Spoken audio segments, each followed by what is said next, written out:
Next up on WTV, the end of pre-AP classes, this week's edition of My Life As, and today's Sports Minute. WTV's daily update starts now.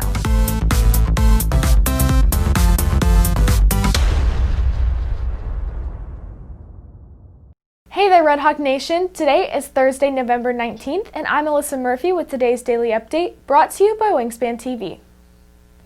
Starting next year, pre-AP classes will be a thing of the past, but it's not what you think. WTV's Kate Graham brings you the details. Starting with the 2021-2022 school year, there will no longer be pre-AP classes in Frisco, but instead all classes are simply going to be called Advanced. The change of the name has been in the works for a while and is a result of the decision made by College Board. College Board has kind of been working their way towards this. They're basically reclaiming their brand.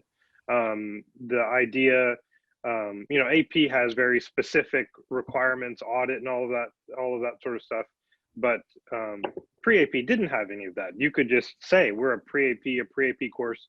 So over time, they kind of said universities were wanting them to kind of reclaim the brand. So it actually was a specific outcome attached with pre-AP, which doesn't exist at the moment. So all that say, it's because College Board decided if you don't choose and pay for their system by 21-22, then you have to change the name.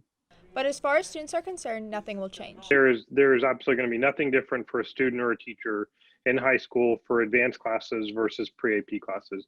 GPA will stay the same, curriculum will stay the same, and again, that was part of our decision, is that we internally write all of this curriculum, and we feel like it's great curriculum, and we've been very successful over the years. So there's really no reason for us to pay College Board for their curriculum, which is still outwardly available, so we can take bits and pieces if we want to, but then it would to use their version would require both cost and remove some of our flexibility, because then you're required to use some of their specific assessments. So for a student, they really shouldn't see any different. Reporting for WTV, I'm Kate. Thanksgiving break is next week, and with that, stores and customers have already started the winter shopping season. WTV's Varun Saravanan has the details. Every year after Halloween, stores both local and nationwide begin to sell products for the holiday season. Black Friday is the day after Thanksgiving, and traditionally the start of the holiday shopping season, with discounts and a spike in purchases. But Black Friday has slowly been declining for years because online retailers began to give better bargains without the wait and from the comfort of home. Some consumers still opt to shop in-store, but may want to consider going early to avoid crowds and possible spread of the coronavirus.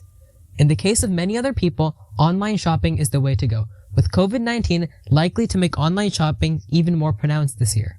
I definitely think it is beneficial during the pandemic because a lot of people aren't going out and they're staying home, so it's easier for them to buy things early and have them ready for the holidays without having to leave their house and go shopping.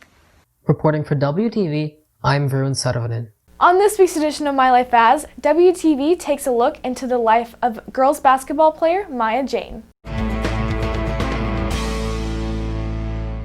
I play varsity basketball for Liberty.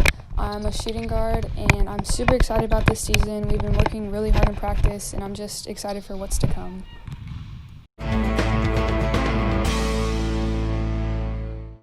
It's one of the busiest times for Red Hawk athletics. To catch you up with what's happening is WTV's TJ Krylowitz with today's Sports Minute. Boys basketball matched up against Little Elm on Tuesday at the Nest. The boys were up by 10 at halftime, but Little Elm made a comeback in the second half, winning the game narrowly 47-45. Boys basketball will be back on the court tomorrow at Naaman Forest starting at 7:30. Girls basketball continues their campaign with a matchup against DeSoto on Friday. The team is 1-3 this season and are coming off a loss to Duncanville on Saturday. Tip-off will be on Friday at 7 at the Nest. Over at the Bruce Eubanks Natatorium, the swim team faces off against Frisco High tonight. Last week, the boys and girls fell to Independence with Maria Ashalkas claiming a new school record on the 500 free with a total time of 5:19.51. It was an event I didn't expect to get a record in. I actually am planning on trying to get the 2 free record, so to get the 5 free first was kind of strange, but it was really good. The meet will take place tonight at 7. Also tonight, football plays Princeton in the homecoming game. The team gained some rest last week with their bye week and are ready to return to the field. This is a game everybody really wants to win.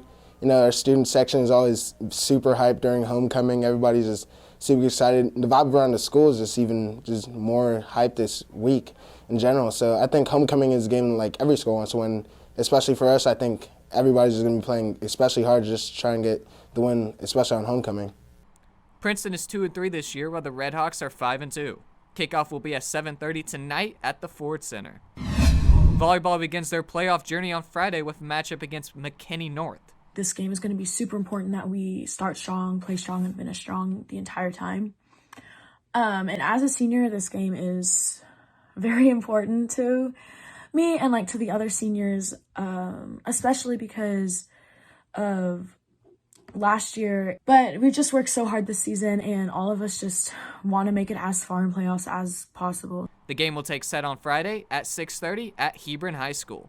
Reporting for WTV, this is TJ Krulowitz.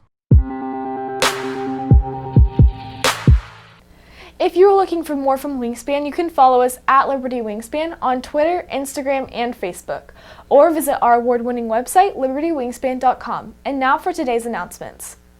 Stuco is hosting a food drive. This year, all food items must be donated via an Amazon wish list. There are links and QR codes posted around the school. Donations must be submitted by Friday, November 20th. Alternate brands are accepted. Do not donate any canned vegetables. In the From section at the checkout, enter our campus name, Liberty High School. All donations will be sent to Frisco Family Services. Cheer is hosting a wreath fundraiser. All proceeds fund UIL cheer activities and senior scholarships. Wreath sales will be till November 29th. For more information, email letsgoredhawks@gmail.com. Liberty Student Congress is collecting toiletries, including deodorant, soap, and toothpaste for the Austin Street Homeless Center in Dallas. You can place donations in the box in the rotunda or take them to room E100, starting November 30th. The drive will last until December 11th, and any donations are appreciated. And now for a special announcement of the homecoming court winners. The freshmen Lord and Lady are Blake Lyon and Finley Lofgren. The sophomore Duke and Duchess are James Ethan Harris and Caroline Caruso. The junior Prince and Princess are Cooper Regal and Katie Stone. Congratulations to all the homecoming court winners. That's it for today's daily update. This is Alyssa Murphy for Wingspan TV.